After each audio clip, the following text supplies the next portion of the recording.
At 2:17 a.m. on November 14, 1943, Private First Class Raymond Beckett crouched in a bullet-riddled foxhole on Bougainville Island, bleeding from a shrapnel wound to his left shoulder. Japanese snipers controlled the ridge 400 yards ahead. Invisible, deadly, systematic. In the previous 72 hours, they'd killed 11 Marines from his company. Beckett's M1 carbine lay across his lap, modified in ways that would have gotten him court-martialed if any officer had noticed. The barrel was 3 inches shorter than regulation. The stock had been reshaped with a rasp and sandpaper. The sights had been filed down and re-zeroed using nothing but instinct and a fence post.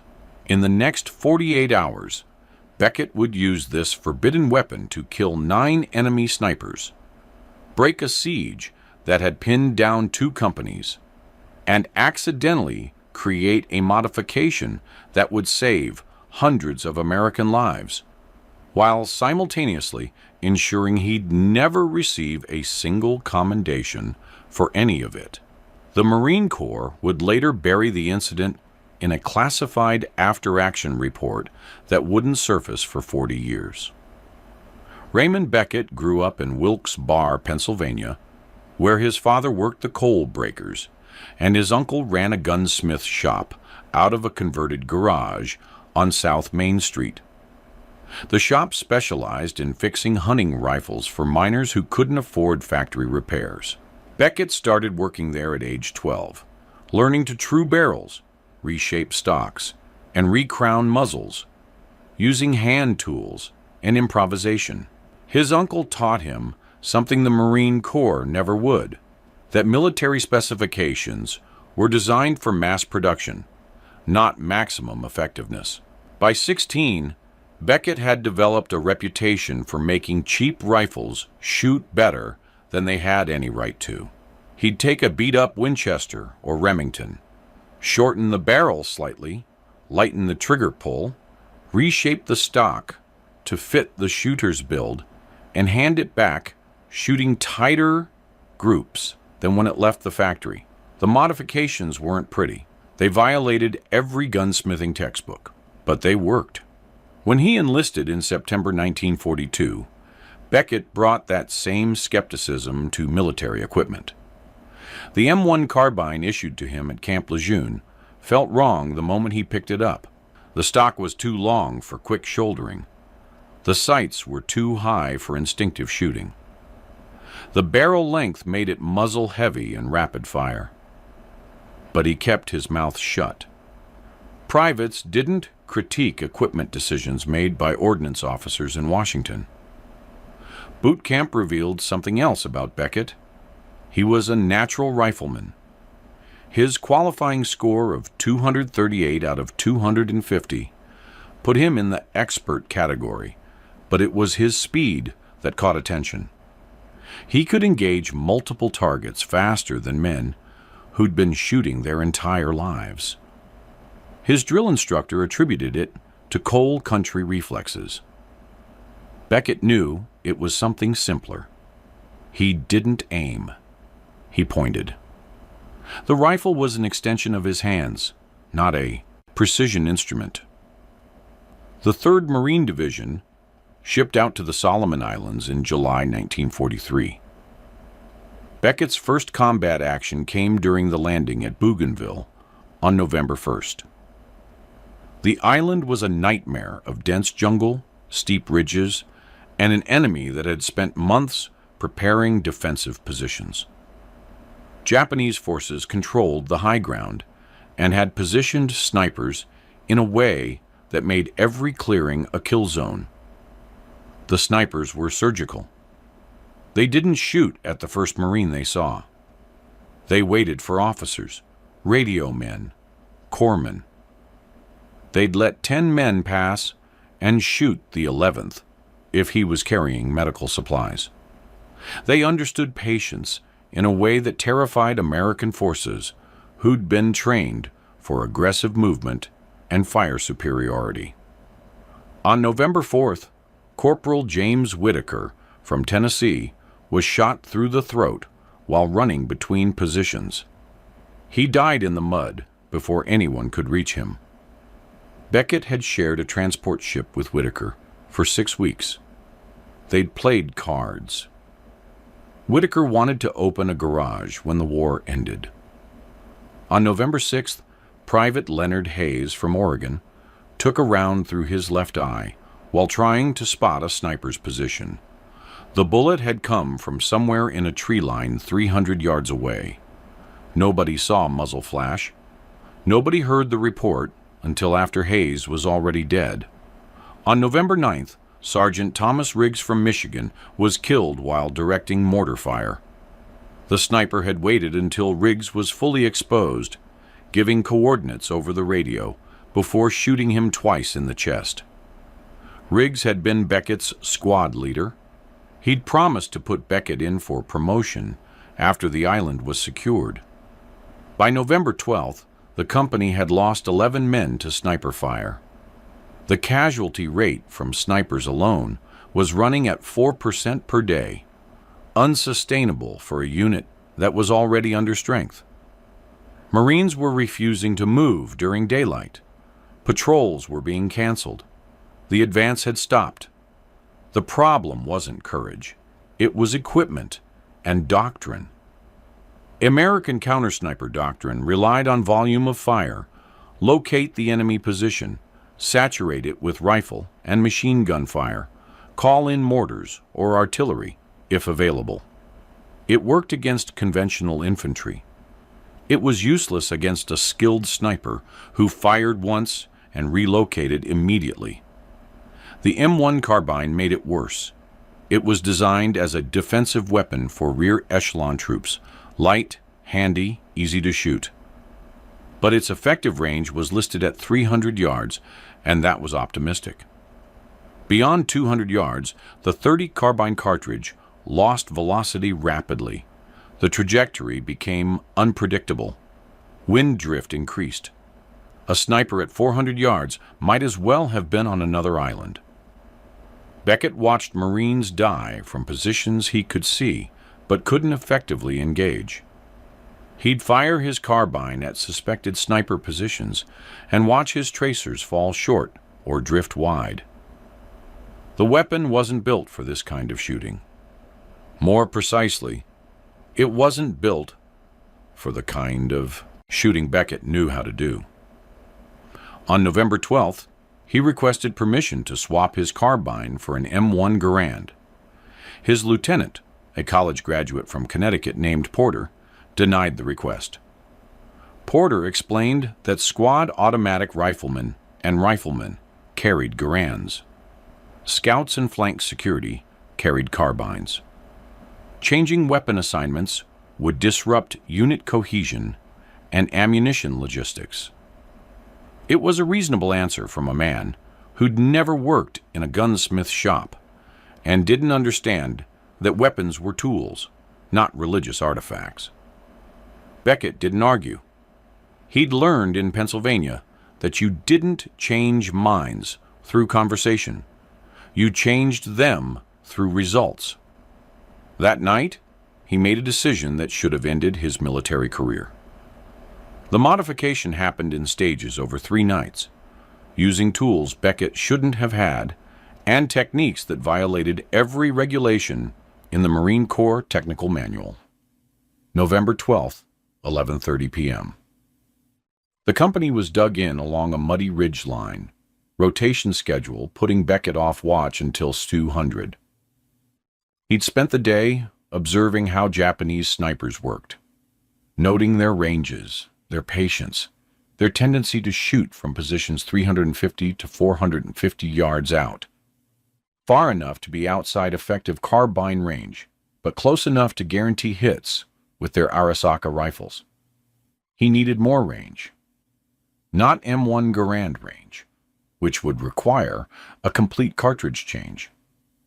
Just enough extra velocity to flatten his trajectory and reduce wind drift at 400 yards. That meant reducing barrel length to decrease weight and slightly increasing muzzle velocity through optimal barrel timing. It was counterintuitive. Shortening a barrel usually decreased velocity, but Beckett had learned in his uncle's shop that there was an optimal length for every cartridge. The M1 Carbine's 18-inch barrel was designed for reliability and manufacturing ease, not ballistic performance. He needed tools. He found them in the company's armorer kit. A sergeant named Polanski, who'd been an auto mechanic in civilian life, and who kept a small selection of files, a hacksaw, and gun oil in a canvas bag. Polanski was on watch. Beckett borrowed the tools without asking. He worked by moonlight in a shallow fighting hole 50 yards from the command post. He removed the carbine's barrel and measured 3 inches back from the muzzle. The saw blade was dull. Cutting through the steel took 18 minutes and left his right forearm cramping. The sound of metal on metal seemed impossibly loud in the jungle darkness, but nobody came to investigate. The cut left a ragged crown that would destroy accuracy. Beckett used a triangular file to square the crown, working by feel more than sight, rotating the barrel after every 3 strokes to maintain symmetry. His uncle had taught him that crowning was 90% patience and 10% instinct. The file slipped twice, cutting his thumb and left index finger. He wrapped both cuts in a strip of undershirt and continued working. By 1:45 a.m., the crown was finished. Not perfect. There were small burrs he couldn't remove without better tools, but functional. He reassembled the weapon, returned Polanski's tools, and was back in his fighting hole by 0200 when his watch shift started. The carbine now had a 15-inch barrel, 3 inches shorter than regulation, and completely illegal under Marine Corps standards. If an officer inspected it, Beckett would face court-martial for destruction of government property. November 13th, 10:30 p.m. The shortened barrel gave him velocity, but the weapon still didn't feel right. The stock was too long. In the jungle, speed mattered more than precision. Beckett needed to be able to bring the weapon up and fire in under 2 seconds, what his uncle called snap shooting. The standard stock required a full shoulder mount that took 3 seconds and required clearing vegetation. He borrowed Polanski's tools again. This time, he removed the wooden stock and used a rasp to remove an inch of length from the butt, then rounded the edges to eliminate the sharp military corners. The reshaping took 3 hours. Wood shavings accumulated around his boots. He buried them in the mud when he was finished. The new stock was ugly, rough, unfinished, clearly modified. But when Beckett shouldered the weapon, it came up naturally, the way his uncle's custom rifles had. He could mount it and acquire a sight picture in 1.5 seconds. In dense jungle, that difference would matter. November 14th, 9:15 p.m. The final modification addressed the sights. The carbine's front sight was designed for shooting at center mass targets at 100 yards. Beckett needed to shoot at partially concealed targets at 400 yards. The standard sight picture was useless. He used a small file to reduce the front sight height by approximately 3 millimeters, then adjusted the rear aperture by bending the sight leaf slightly. There was no way to test the zero. Firing a weapon at night would bring down every officer in the company. He'd have to trust his instinct and adjust during actual shooting. By 11:30 p.m., the modification was complete. The weapon in his hands looked wrong. Barrel too short, stock too small, sights obviously altered. It was a court-martial waiting to happen. But it felt perfect, light, fast, balanced for instinctive shooting. Beckett hadn't asked permission, hadn't submitted a modification request through proper channels, hadn't consulted with armorers or ordnance officers. He'd identified a problem, determined a solution, and acted. In Pennsylvania, that approach had earned him a reputation as a craftsman. In the Marine Corps, it would earn him time in the brig. He wrapped the modified carbine in a poncho and placed it carefully in his fighting hole. Then he settled in to wait for morning and whatever consequences would follow. His shoulder wound was still seeping blood through the bandage. He changed the dressing, said nothing to the corpsman, and tried to sleep. November 15th, 6:20 a.m. The Japanese attack came at dawn, not with a banzai charge, but with something worse: systematic sniper fire coordinated to pin down 2 companies and prevent any movement toward the Japanese defensive line on the ridge. Beckett's platoon was dug in along a muddy trail that ran parallel to the ridge. The terrain offered no concealment. Any Marine who moved became visible to snipers positioned in the tree line 400 yards upslope. The first shot came at 6:23 a.m., killing a radio man who'd stood to adjust his antenna. The second shot came 4 minutes later, hitting a lieutenant who'd tried to move between fighting holes.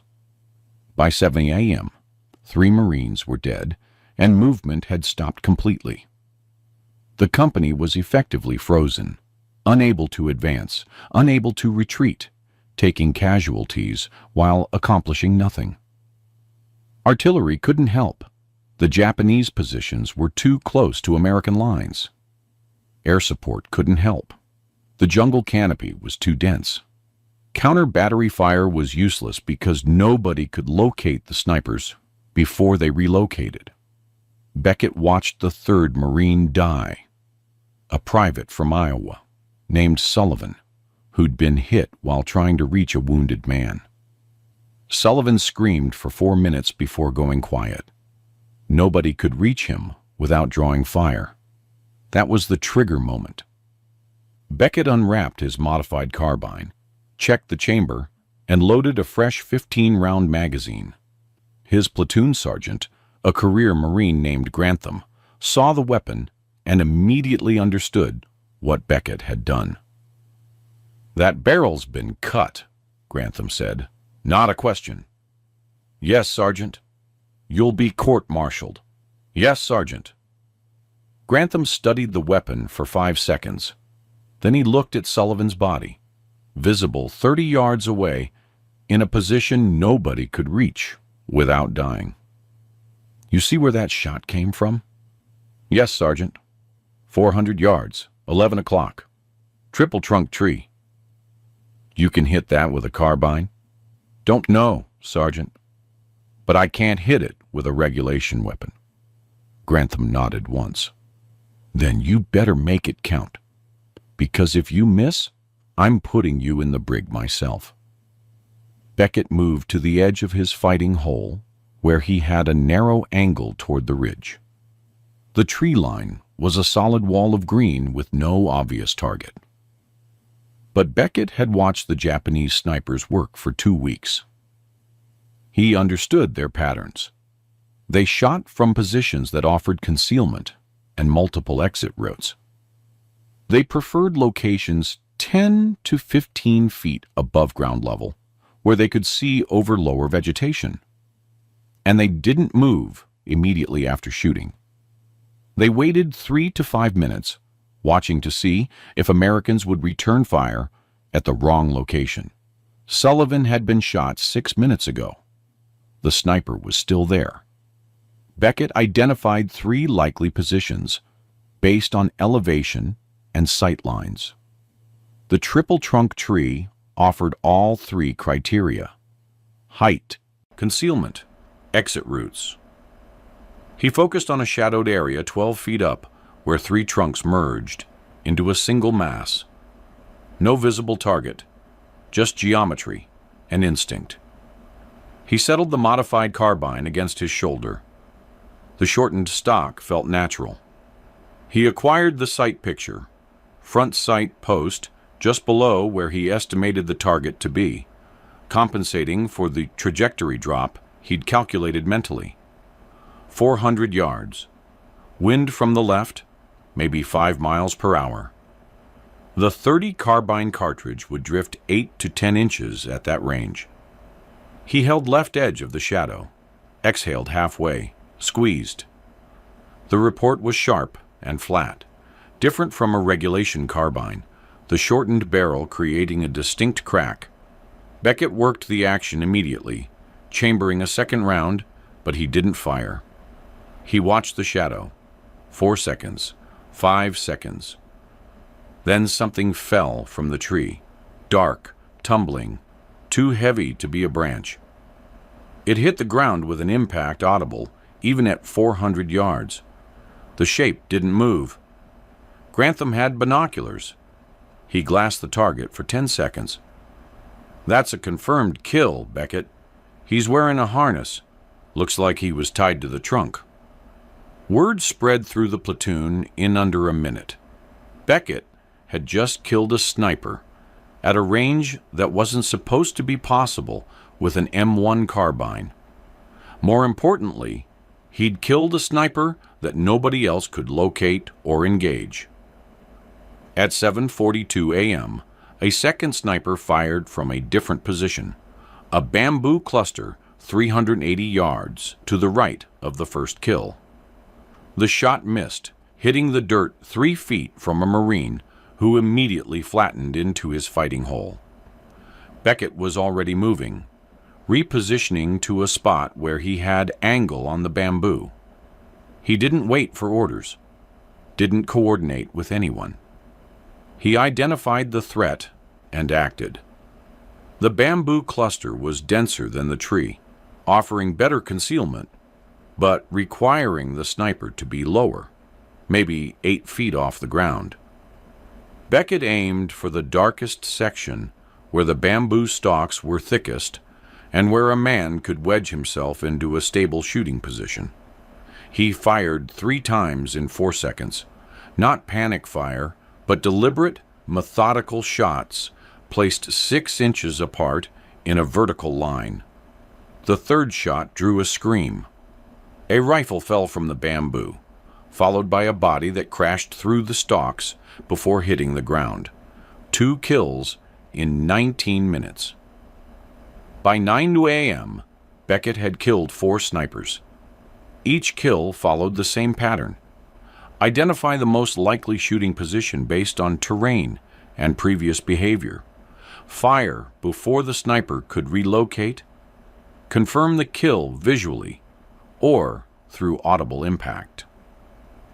The modified carbine gave him just enough extra range and just enough faster handling to make the difference between missing and connecting. The Japanese snipers adjusted. They stopped shooting from obvious positions and started using locations deeper in the tree line, 450 yards out, sometimes 500. Most were beyond the carbine's effective range, even with Beckett's modifications. But some weren't. Some were right at the edge. Long shots that required perfect holds and wind calls that Beckett made, based on how grass moved in the clearing between positions. At 11:30 a.m., he killed a sniper at 467 yards, 3 shots, the third one connecting. Beckett had aimed 18 inches above where he estimated the target to be and held 2 feet left of center to compensate for wind. The shot was 50% skill and 50% luck. But it worked. At 1:15 p.m., he killed another at 425 yards, single shot. The sniper had been reloading, visible for maybe 3 seconds, and Beckett put a round through his chest before he could finish. At 3:40 p.m., the Japanese tried something different. 2 snipers fired simultaneously from positions 380 yards apart, attempting to divide American attention. Beckett killed the left side sniper with his second shot, then repositioned and killed the right side sniper with his fourth shot. Total elapsed time, 11 seconds. 7 confirmed kills by 4 p.m. At 6:50 p.m., with light fading, Beckett killed his 8th sniper, a patient shooter who'd waited in position for 3 hours without firing, hoping Americans would assume the threat had passed. Beckett had watched the position since noon, noting a slight discoloration in the foliage that didn't match surrounding vegetation. When the sniper finally shifted position at dusk, Beckett put 2 rounds into the shadows. Something fell. The 9th kill came at 8:23 p.m., full darkness, during a Japanese infiltration attempt. A sniper had moved forward with an infantry patrol, setting up in a fallen log 220 yards from American lines. He fired twice, killing a Marine on watch. Beckett heard the shots, estimated angle and distance by sound alone, and fired 7 rounds into the log in a horizontal line. 1 round found the target. The screaming stopped after 40 seconds.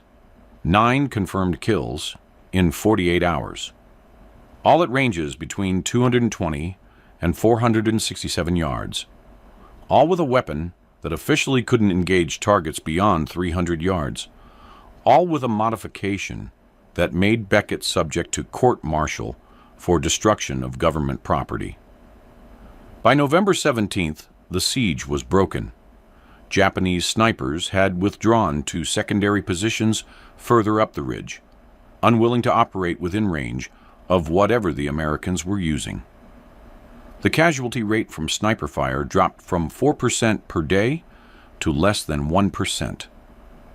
2 companies that had been pinned down for 6 days resumed their advance. Nobody filed an after-action report mentioning Beckett's name. The aftermath began not with recognition, but with suspicion. November 18th, 9:30 a.m. Captain Hendricks, company commander, West Point graduate, career officer, ordered Beckett to report to the command post. Hendricks had heard rumors about the modified weapon. He wanted to see it. Beckett presented the carbine for inspection. Hendricks examined it for 2 full minutes, without speaking, noting the shortened barrel, the reshaped stock, the filed sights. His expression revealed nothing. "You did this yourself?" "Yes, sir." "You're aware this violates Marine Corps regulations regarding modification of issued equipment?" "Yes, sir." "You're aware the penalty could include court-martial, reduction in rank, and dishonorable discharge?" "Yes, sir." Hendricks set the carbine on his field desk. He looked at Beckett with the expression of a man solving an equation he didn't like. 9 confirmed kills in 2 days. All at ranges that shouldn't be possible with this weapon. I've got 3 sergeants telling me you broke a sniper siege that was costing us men we couldn't afford to lose. He paused. I've also got regulations that say I should put you in the brig for destroying government property. Yes, sir. Here's my problem, Private. If I court-martial you, I lose my best counter-sniper asset. If I don't court-martial you, every private in this division is going to start modifying their weapons without authorization. So I need to make a decision that balances effectiveness against discipline. Hendricks picked up the carbine again, worked the action, shouldered it, as if testing the balance. This feels different. Faster. Yes, sir. That was the intent. How many rounds have you put through it since modification? Approximately 140 rounds, sir. Any malfunctions? None, sir. Hendricks set the weapon down and made his decision. You're not getting court-martialed, but you're not getting commended either. What you did was effective, but unauthorized. I'm going to document this as field expedient modification, conducted under combat necessity.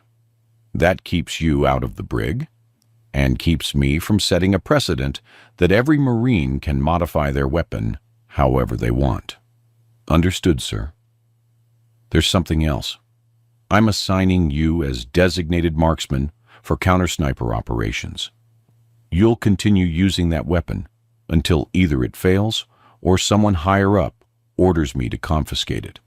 You'll train 2 other Marines in counter-sniper tactics using standard weapons, and you will not discuss the modifications with anyone outside your immediate chain of command.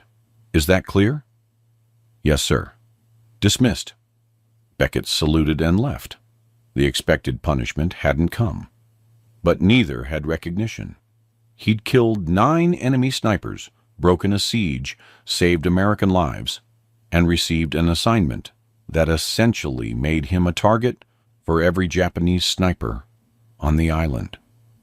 Over the next 6 weeks, Beckett killed 14 more snipers using the modified carbine. He trained 4 Marines in counter-sniper tactics, though none of them could replicate his success with standard weapons. The weapon itself became something of a legend within the company. Marines would see the shortened barrel and reshaped stock and know immediately who was carrying it. But word didn't spread beyond the company. Captain Hendricks had meant what he said. About documentation, there was no official record of the modifications, no mention in after-action reports, no recommendations for commendation. Beckett remained a private first class with an unauthorized weapon that technically didn't exist in any supply document. The silence extended to the Japanese.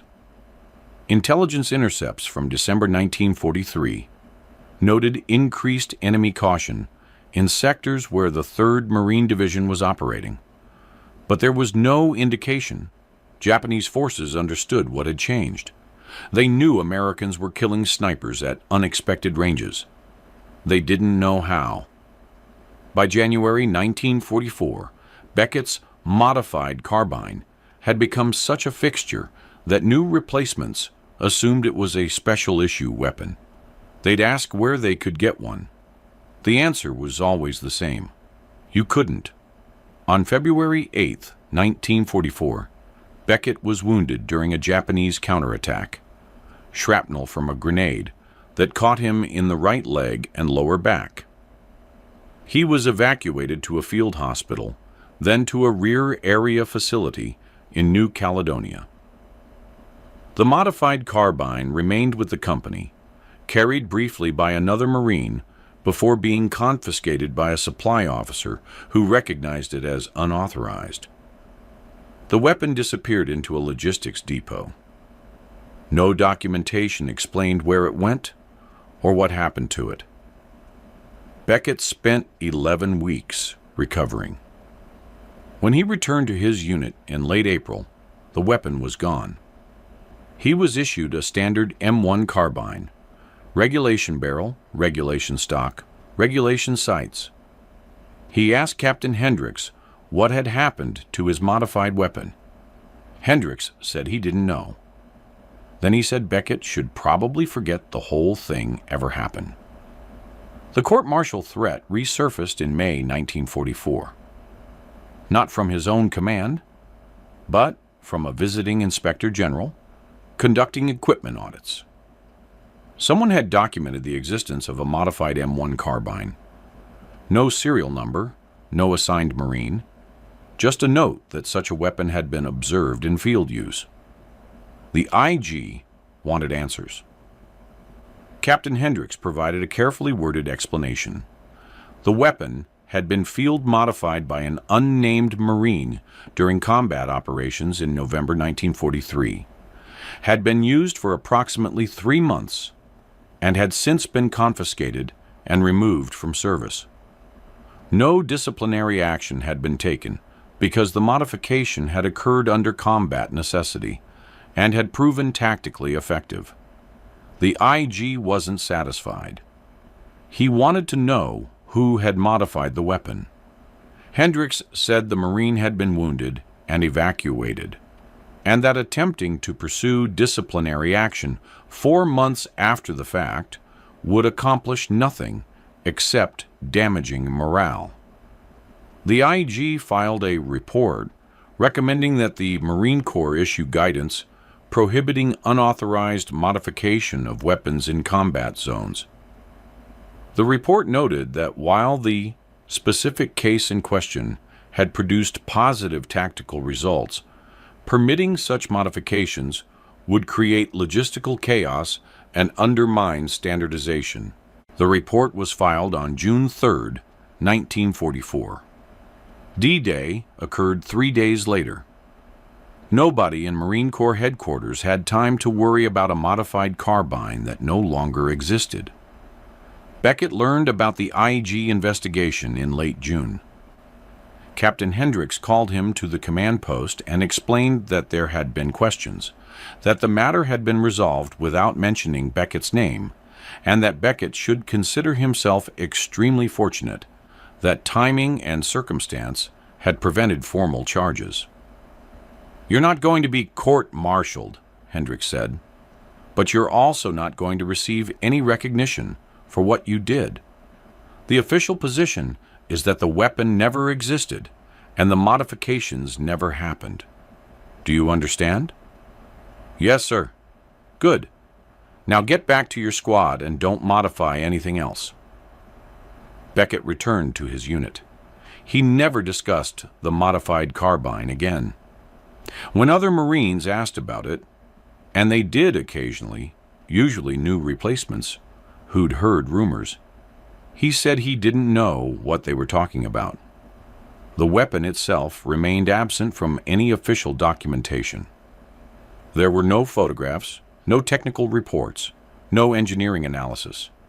It existed only in the memories of Marines who'd seen it, and in a single paragraph buried in an IG report that nobody read after June 1944.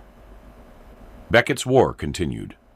He participated in the Guam operation in July 1944, the Peleliu landing in September, and the Iwo Jima invasion in February 1945.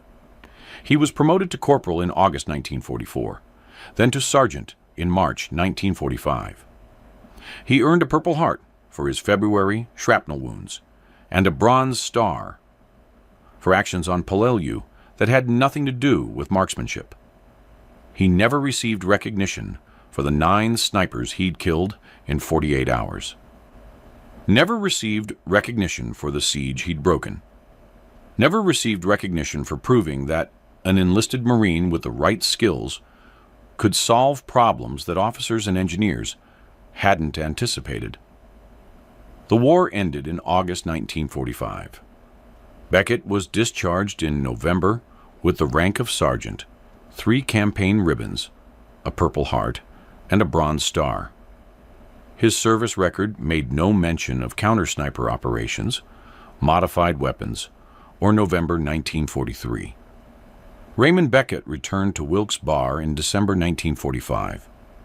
He took a job at his uncle's gunsmith shop, which had survived the war years, servicing rifles for state police and local hunting clubs. He married a woman named Dorothy in June 1946. They had 3 children. Over the next 8 years, he didn't talk about the war. When other veterans gathered at the VFW hall to share stories, Beckett stayed home. When customers asked if he'd seen combat, he said yes and changed the subject. His uncle asked once what Beckett had done in the Pacific. Beckett said he'd carried a rifle and tried not to get shot. The uncle didn't press.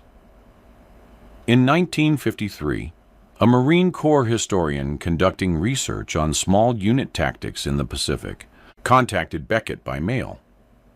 The historian had found a reference to unauthorized weapon modifications in Bougainville and wanted to interview Marines who'd served in the 3rd Division during November 1943. Beckett wrote back saying he didn't remember anything about modified weapons and suggested the historian contact someone else. The historian sent 2 more letters. Beckett didn't reply. In 1958, Beckett's uncle died. Beckett took over the gunsmith shop.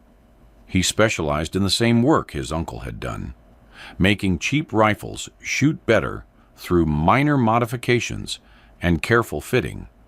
he never advertised. Didn't need to. Word of mouth brought enough customers to support his family. Occasionally, a customer would bring in an M1 carbine and ask if Beckett could improve its accuracy.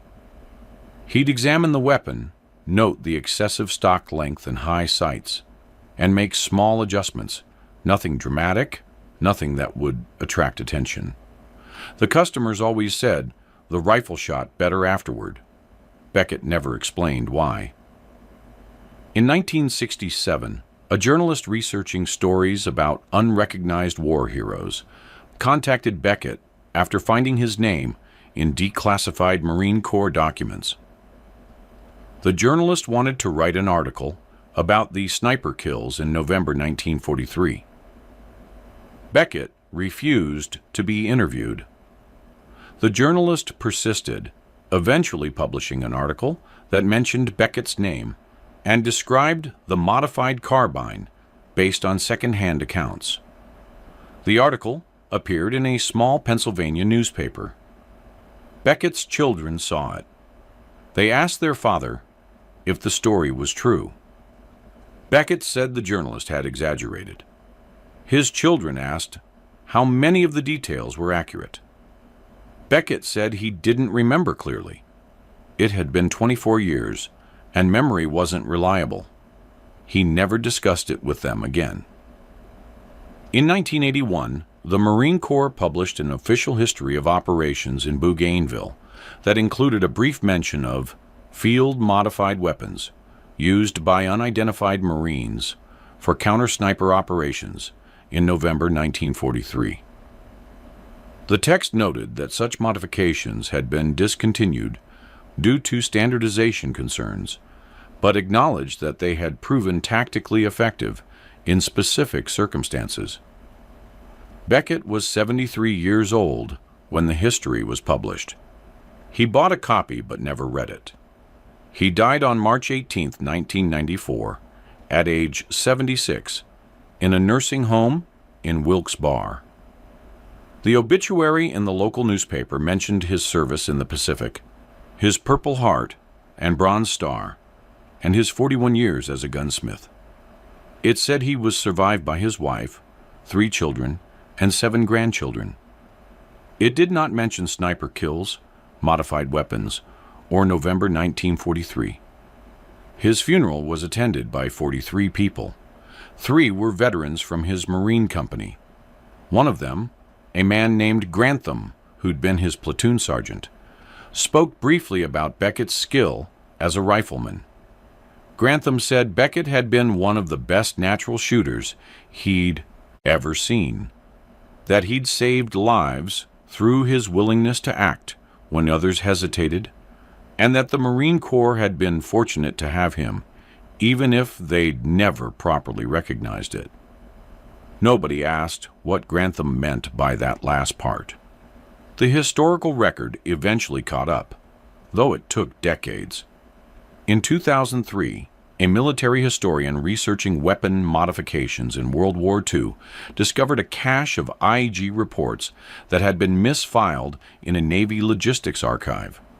One report mentioned the modified M1 carbine used in Bougainville, including enough detail to identify the unit and approximate time frame. Cross-referencing casualty reports and unit rosters led the historian to Raymond Beckett. By then, Beckett had been dead for 9 years. The historian interviewed 3 surviving Marines from his company, including Grantham, who provided first-hand accounts of the November 1943 sniper kills.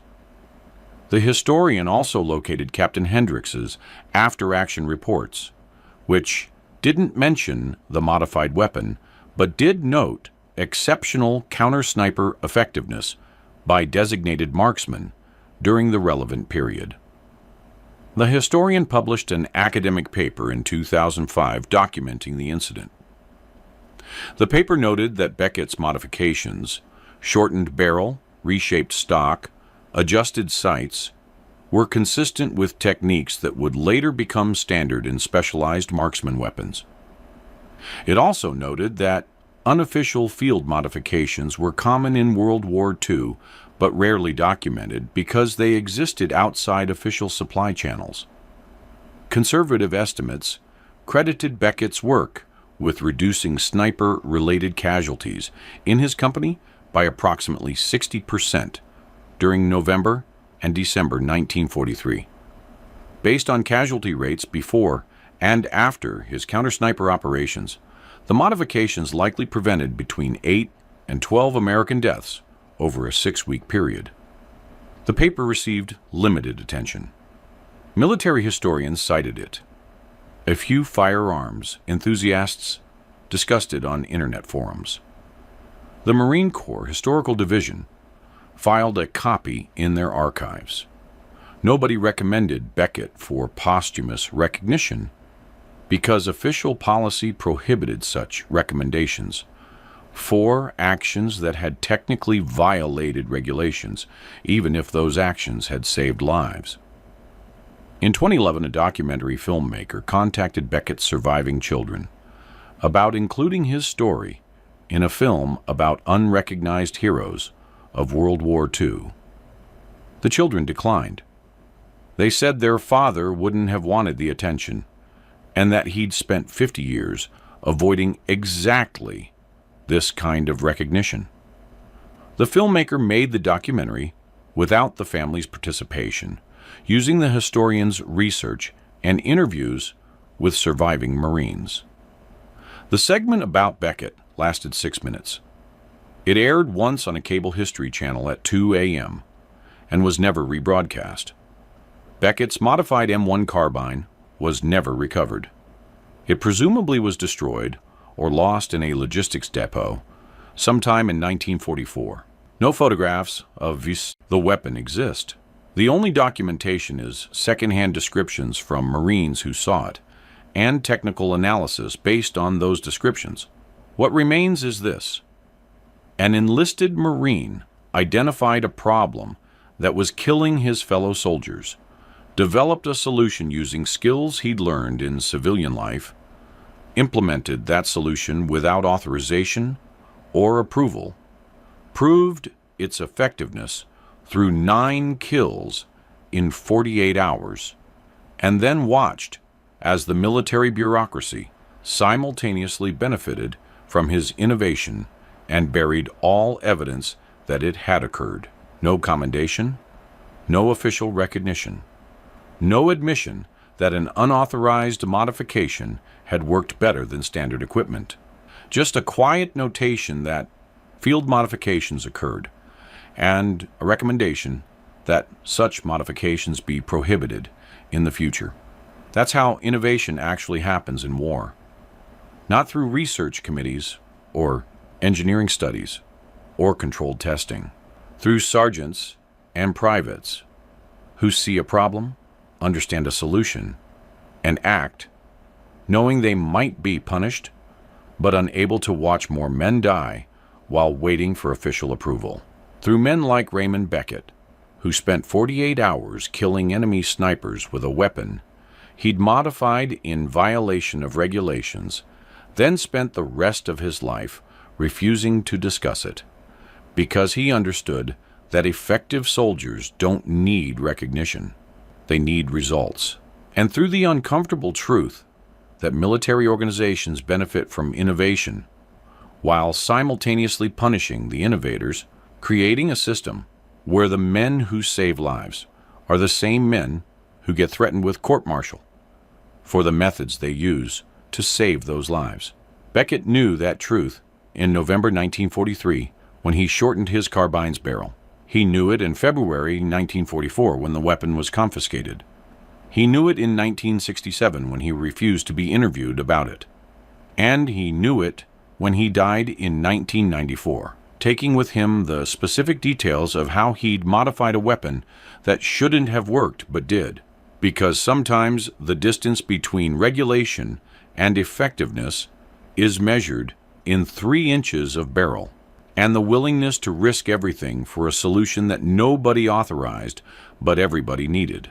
If you found this story compelling, please like this video, Subscribe to stay connected with these untold histories.